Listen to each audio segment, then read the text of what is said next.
Friends, welcome and welcome back to my channel. तो आज हम पढ़ेंगे फैट यानी वसा। वसा एक कार्बनिक यौगिक है जो कि कार्बन, हाइड्रोजन और ऑक्सीजन से मिलकर बनती है, जिसमें हाइड्रोजन की मात्रा सबसे अधिक होती है। नोट में हम देखेंगे, हमें जब भी नोट्स बनाना चाहिए ना, तो उसमें छोटे छोटे नोट डालते रहना चाहिए ताकि हमें उसके बारे में और डिटेल पता हो। तो चलिए हम देखते हैं नोट फर्स्ट। हाइड्रोजन का कैलोरिक मान ज़्यादा होता है तथा वसा में हाइड्रोजन भी ज़्यादा होता है, इसलिए वसा ऊर्जा का प्राथमिक स्रोत है। जैसा कि आप देख सकते हैं, जब 1 ग्राम फैट का ऑक्सीडेशन होता है या ऑक्सीकरण होता है तो हमें 9.2 किलो कैलोरी प्राप्त होती है, और जब 1 ग्राम कार्बोहाइड्रेट का ऑक्सीडेशन या ऑक्सीकरण होता है तो 4.2 किलो कैलोरी प्राप्त होती है। तो इसको देखने से पता चलता है कि हमें फैट से सबसे ज़्यादा ऊर्जा प्राप्त होती है। उसके बाद नोट नंबर 2 में देखेंगे, वसा जल में अघुलनशील है परंतु डिटर्जेंट, बेंजीन, अल्कोहल और पेट्रोलियम में घुलनशील हो जाती है। जैसे ये हमारा वायरस है, और ये वायरस का स्ट्रक्चर है जिसमें ये प्रोटीन है, इसके अंदर डीएनए और आरएनए है जो आनुवांशिक मटेरियल है, और इसकी बाहरी परत है ये जो फैट है। तो इसका नोट हम देखेंगे, वायरस की बाहरी परत वसा की बनी होती है, इसलिए अगर ये हमारे हाथों पर चिपक जाती है तो हमें साबुन या सैनिटाइज़र से हाथ धोना पड़ता है, क्योंकि सैनिटाइज़र में 60% अल्कोहल होता है और वसा अल्कोहल में घुलनशील होती है। तो इसके बाद वसा के प्रकार देखेंगे। तो वसा के 3 प्रकार हैं, संतृप्त वसा, असंतृप्त वसा और परासंतृप्त वसा, जिसको हम कहते हैं सैचुरेटेड फैट, अनसैचुरेटेड फैट और ट्रांस फैट। तो सैचुरेटेड और अनसैचुरेटेड फैट जो है ये नेचुरल फैट है, और ये परासंतृप्त और या ट्रांस फैट जो है ये कृत्रिम वसा है। ठीक है, तो इसके बाद हम लोग सबसे पहले चर्चा करेंगे संतृप्त वसा के बारे में। तो चलिए देखते हैं संतृप्त वसा, सैचुरेटेड फैट। इसका पॉइंट ए देखेंगे, कार्बन, हाइड्रोजन और ऑक्सीजन पूरी तरह पर्याप्त मात्रा में होते हैं। पॉइंट नंबर 2, अणुओं के बीच दूरी कम है इसलिए घनत्व तो ज़्यादा होता है। सामान्य तापमान पर संतृप्त वसा ठोस अवस्था में होती है। नॉर्मल टेम्परेचर और रूम टेम्परेचर या बॉडी टेम्परेचर क्या होती है ये आपको पता होना चाहिए। नॉर्मल टेम्परेचर 20 डिग्री सेंटीग्रेड से 21 डिग्री सेंटीग्रेड तक होती है। रूम टेम्परेचर 27 डिग्री सेंटीग्रेड होती है, ठीक, और body temperature 37 degree centigrade. Okay, तो नोट में देखेंगे, कार्बन के मध्य केवल एकल बंध होता है क्योंकि हाइड्रोजन पर्याप्त मात्रा में होता है, तो उसका केमिकल स्ट्रक्चर कुछ इस तरीके का होता है। ठीक है, इसके बाद हम बात करेंगे प्राकृतिक उदाहरण की। तो प्राकृतिक उदाहरण में है एनिमल और प्लांट। एनिमल से हमें घी, चर्बी और मक्खन प्राप्त होती है। प्लांट से हमें नारियल का तेल, ताड़ का तेल, ये सब प्राप्त होता है। ठीक है, इसके बाद नोट में देखेंगे, संतृप्त वसा का ज़्यादा सेवन करना शरीर में एलडीएल कोलेस्ट्रॉल बढ़ा देता है, जबकि सामान्य मात्रा की संतृप्त वसा हमारे ब्रेन के लिए आवश्यक होती है। तो ऐसा भी नहीं है कि हमें फैट का उपयोग करना ही नहीं चाहिए, हमें फैट का उपयोग ज़रूर करना चाहिए क्योंकि ये हमारे ब्रेन के लिए बहुत आवश्यक है, और इसकी कमी होने से हमारा ब्रेन थोड़ा स्लो काम करने लगता है, इसलिए हमें फ़ैट तो लेना ही चाहिए। इसके बाद बात करेंगे अनसैचुरेटेड फैट की। इसके पॉइंट नंबर ए में देखेंगे, इसमें रासायनिक रूप में हाइड्रोजन तत्व की कमी हो जाती है, अणुओं के बीच दूरियां ज़्यादा हो जाती हैं इसलिए घनत्व कम हो जाता है। पॉइंट नंबर सी में देखेंगे, सामान्य तापमान पर द्रव अवस्था में पाए जाते हैं। चलिए इसका नोट देखेंगे, कार्बन के मध्य एकल एवं द्विबंध दोनों प्रकार के बंध पाए जाते हैं। ठीक है, इसका प्राकृतिक उदाहरण है सभी प्रकार के वनस्पति तेल, जैसे सरसों, सोयाबीन, सूर्यमुखी, तिल का तेल, जैतून का तेल और मूंगफली का तेल, ये सभी हमें प्लांट से प्राप्त होते हैं। ठीक है, इसके बाद है एनिमल सोर्स। एनिमल सोर्स में है मछली का तेल, कॉड लिवर ऑयल, ये भी हमें मछली से ही प्राप्त होती है, कॉड लिवर ऑयल। ठीक है, इसका नोट देखेंगे, असंतृप्त वसा का सेवन स्वास्थ्य के लिए ज़्यादा हानिकारक नहीं होता, खासकर सूर्यमुखी का तेल बेहतर होता है क्योंकि इसका आयोडाइड नंबर सबसे ज़्यादा होता है। तो चलिए हम आयोडाइड नंबर के बारे में जानेंगे, ये क्या होता है।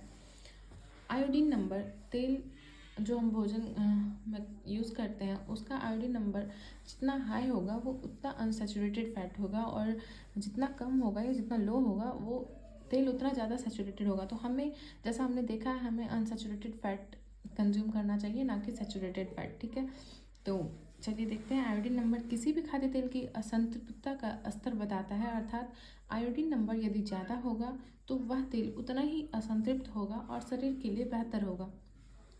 इसके बाद बात करेंगे बड़ा संतृप्त वसा या ट्रांस फैट की। वनस्पति तेलों का हाइड्रोजनीकरण जब कराते हैं हम तो हमें ट्रांस फैट प्राप्त होता है। तो चलिए देखते हैं कैसे हो रहा है। तो वनस्पति तेल का हाइड्रोजन के साथ जब H2 के साथ H2 गैस के साथ अभिक्रिया कराते हैं, जिसमें निकेल कैटलिस्ट के रूप में काम करता है, और इसे जब हम 150 डिग्री टू 170 डिग्री सेंटीग्रेड पर गर्म करते हैं तो हमें ट्रांस फैट या वनस्पति घी प्राप्त होती है। नोट में देखेंगे ट्रांस फैट में हाइड्रोजन की मात्रा तुलनात्मक रूप में अधिक हो जाती है और यह ज़्यादा ठोस अवस्था में चला जाता है। जैसे हमने देखा होगा कि जब हम ठंड के मौसम में डालडा को देखते हैं तो बहुत ज़्यादा ठोस हो जाता है और उसको तोड़ना भी बहुत मुश्किल हो जाता है। तो वो भी हमारा ट्रांस फैट है, क्योंकि वो वनस्पति घी है, उसको बनाया गया है हाइड्रोजनीकरण अभिक्रिया के द्वारा। ठीक है। ट्रांस फैट का अधिक सेवन LDL कोलेस्ट्रॉल को तेजी से बढ़ाता है और परिणाम स्वरूप एथेरोस्क्लेरोसिस रोग उत्पन्न हो जाती है, जिससे हृदय की धमनियाँ या कोरोनरी में वसा का जमा हो जाता है। ठीक है। और आगे चलकर हार्ट अटैक की संभावना बन जाती है। कोरोनरी स्टंट का उपयोग करके एंजियोप्लास्टी की जाती है, जिससे हार्ट अटैक की स्थिति सुधारी जाती है। इसके बाद हम लोग बात करेंगे फैटी एसिड या वसीय अम्ल की। तो चलिए देखते हैं। वसीय अम्ल और ग्लिसरॉल अभिक्रिया करके जब इसका एस्ट्रिफिकेशन होता है तो हमें ट्राइग्लिसराइड मिल जाता है। ठीक है। शरीर में वसा का जमा हुआ स्वरूप ट्राइग्लिसराइड कहलाती है, जबकि रक्त के साथ बहता हुआ वसा कोलेस्ट्रॉल कहलाता है। वसीय अम्ल ग्लिसरॉल के साथ मिलकर वसा का निर्माण करते हैं और यह 3 प्रकार के होते हैं। पहला, संतृप्त वसीय अम्ल सैचुरेटेड फैटी एसिड। इसका पॉइंट नंबर ए देखेंगे। सामान्य तापमान 20 डिग्री से 21 डिग्री सेंटीग्रेड पर ठोस अवस्था में होते हैं। कार्बन, हाइड्रोजन, ऑक्सीजन की मात्रा पूरी होती है। कार्बन कार्बन के बीच एकल बंध होती है। ठीक है। इसके बाद इसका प्रमुख उदाहरण देखेंगे। तो इसमें है बट्रिक एसिड, मक्खन में पाया जाता है और खुशबू पैदा करता है। कैप्रिलिक एसिड नारियल के तेल से प्राप्त होता है। फार्मेटिक एसिड ताड़ के तेल से प्राप्त होता है। स्टेरिक एसिड जंतु वसाओं से प्राप्त होते हैं। नोट में देखेंगे संतृप्त वसीय अम्लों का उपयोग करके सौंदर्य प्रसाधन या कॉस्मेटिक वस्तुएं बनाई जाती हैं। इसके बाद दूसरा है अनसैचुरेटेड फैटी एसिड। इसका पॉइंट नंबर ए देखेंगे। 20 डिग्री सेंटीग्रेड से 21 डिग्री सेंटीग्रेड पर द्रव अवस्था में होते हैं। हाइड्रोजन तत्व की कमी होती है, इसलिए घनत्व में कमी होती है। जैसा हमने सैचुरेटेड अनसैचुरेटेड में पढ़ा था, वैसा ही यहाँ भी है। फैटी एसिड में भी कुछ ज़्यादा अलग नहीं है। कार्बन कार्बन के बीच एकल और द्विक दोनों बंध होते हैं। इसका प्रमुख उदाहरण है ओलिक अम्ल, जैतून के तेल में पाया जाता है। दूसरा है पोमिटोलिक अम्ल, कई प्रकार की वनस्पति वसाओं में पाया जाता है। इसके बाद हम लोग देखेंगे आवश्यक वसीय अम्ल या इसेंशियल फैटी एसिड। ठीक है। तीसरा पॉइंट है इसेंशियल फैटी एसिड। आवश्यक वसीय अम्ल बाह्य खाद्य पदार्थों से लेने पड़ते हैं और यह हृदय के लिए अत्यंत आवश्यक है। इनकी कमी से शरीर में सूजन रहती है और मानसिक सक्रियता कम हो जाती है। यह 2 प्रकार के होते हैं। पहला, अल्फा लिनोलिनिक अम्ल ओमेगा 3। दूसरा है अल्फा लिनोलिक अम्ल ओमेगा 6। ठीक है। प्राप्ति स्रोत जैतून का तेल, मछली, एवोकैडो फल, बादाम और मूंगफली, कीवी फल, तिल का तेल, सूर्यमुखी, अलसी या तीसी। इसके बाद हम लोग देखेंगे कोलेस्ट्रॉल।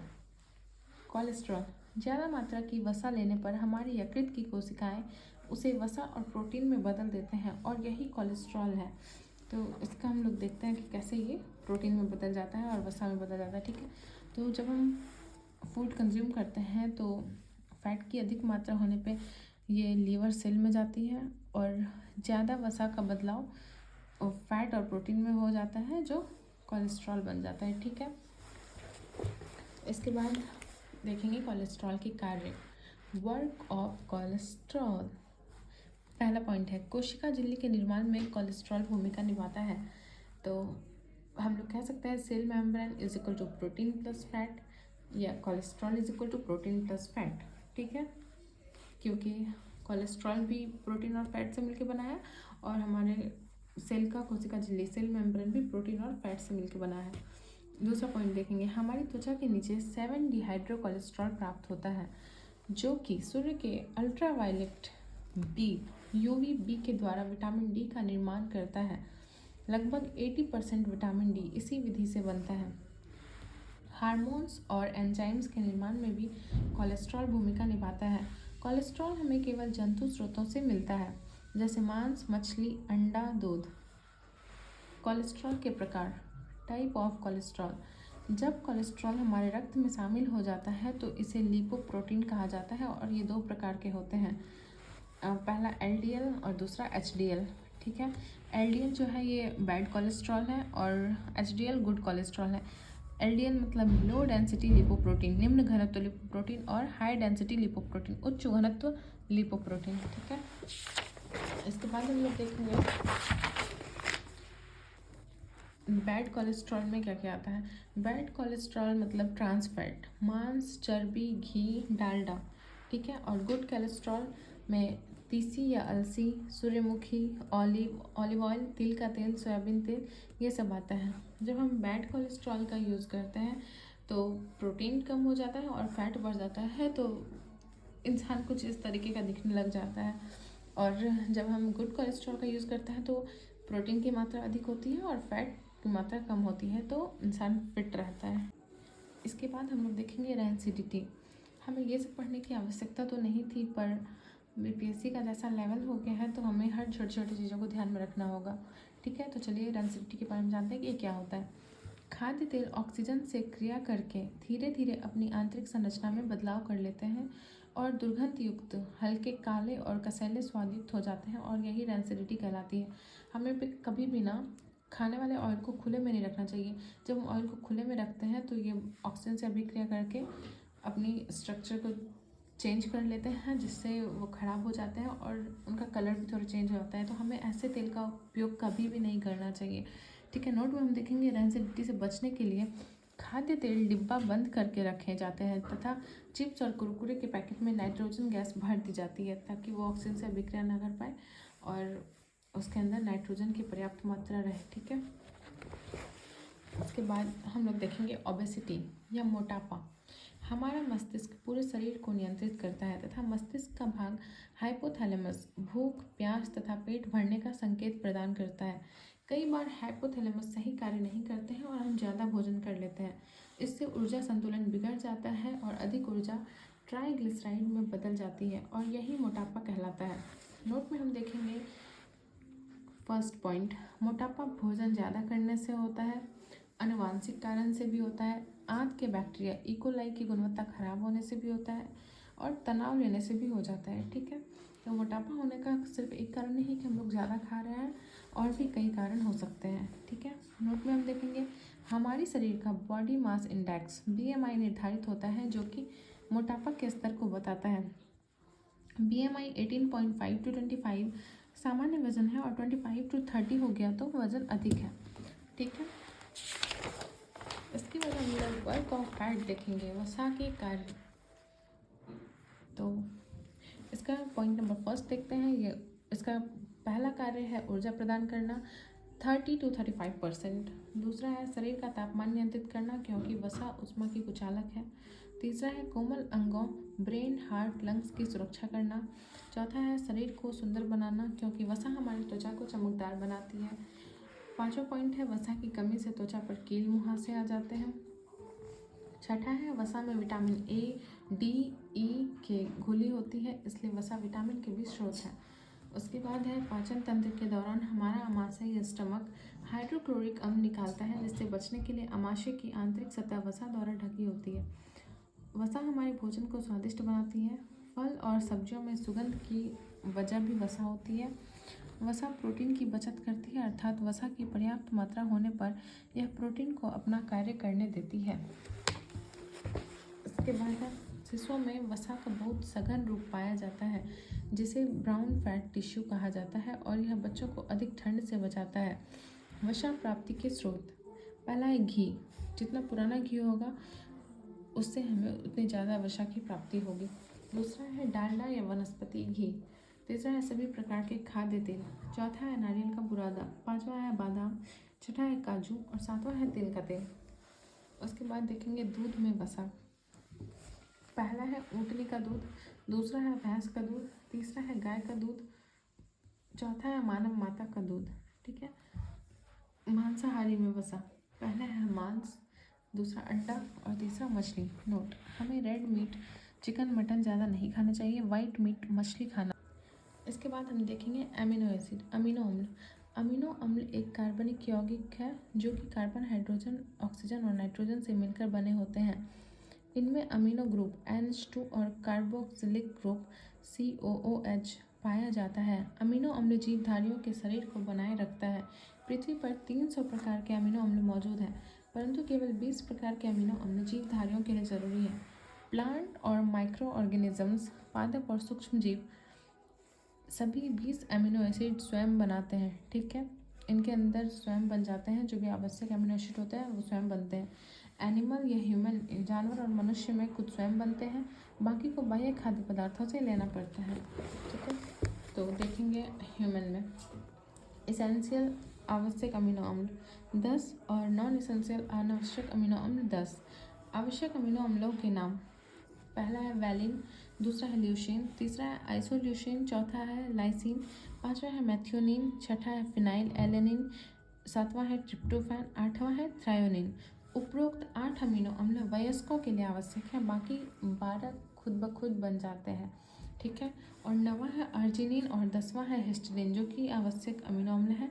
ये दोनों बच्चों में ज़रूरी होते हैं। ठीक है, उन 8 के साथ ये दोनों भी ज़रूरी है, क्योंकि बच्चे में सिर्फ 10 ही आवश्यक अम्ल, अनावश्यक अम्ल जो बॉडी में बनते हैं, और आवश्यक अम्ल 10 बाह्य खाद्य पदार्थों से लेना पड़ता है। ठीक है, नोट में देखेंगे बच्चों में अर्जिनिन और हिस्टीडीन अमीनो अम्ल आवश्यक माने जाते हैं, परंतु वयस्कता होते होते ये दोनों अमीनो अम्ल अनावश्यक हो जाएंगे और खुद ब खुद बनने लग जाएंगे। ठीक है, तो हम लोग याद रखेंगे वयस्क में 12 नॉन इसेंशियल है, 8 इसेंशियल है, और बच्चे में 10 इसेंशियल 10 नॉन इसेंशियल। बट ये सिर्फ हमें पता रखना है, अगर BPSC के लिए पढ़ना है तो हमें याद रखना है कि 10 इसेंशियल है और 10 नॉन इसेंशियल है, क्योंकि जो BPSC आयोग है उसने 10 अनावश्यक माना है और 10 को आवश्यक माना है। ठीक है, अर्जिनिन और हिस्टिडीन सेमी इसेंशियल है। ओके, इसके बाद हम लोग वर्क ऑफ अमीनो एसिड देखेंगे। ठीक, अमीनो एसिड के कार्य। अमीनो अम्ल के द्वारा ही प्रोटीन का निर्माण होता है, अर्थात अमीनो अम्ल प्रोटीन की यूनिट है।